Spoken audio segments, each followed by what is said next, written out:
Makeup করছি আর হঠাৎ করে দেখি পার্লারে হাসনা চলে আসছে। হাসনা হচ্ছে আমাদের হেল্পিং হ্যান্ড।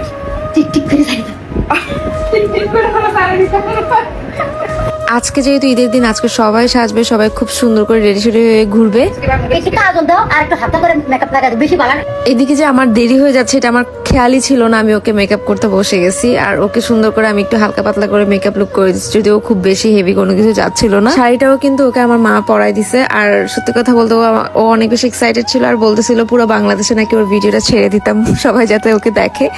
তারপর আমি ওকে শেষ করে হচ্ছে আমি নিজে একটু রেডি সেডি হয়ে নিচ্ছিলাম, বাকি কাজগুলো করে নিচ্ছিলাম। আমি ভাবতেছিলাম যে আজকে আমি হেয়ার কার্লস করবো, বিকজ আমার ফ্রন্টের হেয়ারটা একটু শর্ট করে কাটা হয়েছে, সো এই জন্য হেয়ার কার্লস করলে আই থিঙ্ক আমাকে ভালো লাগবে। সো এই জুতাগুলো দিয়ে পেয়ার আপ করবো আজকের লুকটা, অ্যান্ড সাথে এই ব্যাগটা নিয়েছি। আর আমাকে ওই দিক থেকে শাশুড়ি মা কন্টিনিউয়াসলি কল দিচ্ছিল, কারণ আমাদের অনেক লেট হয়ে যাচ্ছিল যে কখন বের হচ্ছি, কখন আসবো। সো তখন অলমোস্ট 2টা বেজে যায়, প্রায়ই 2টা বেজে যায়। আর আমি আর সাকিব হচ্ছে বের হয়ে যাই, আমার শ্বশুরবাড়ির দিকে যাচ্ছিলাম আর কি। আমার বাসা থেকে আমার শ্বশুরবাড়ি খুবই কাছে।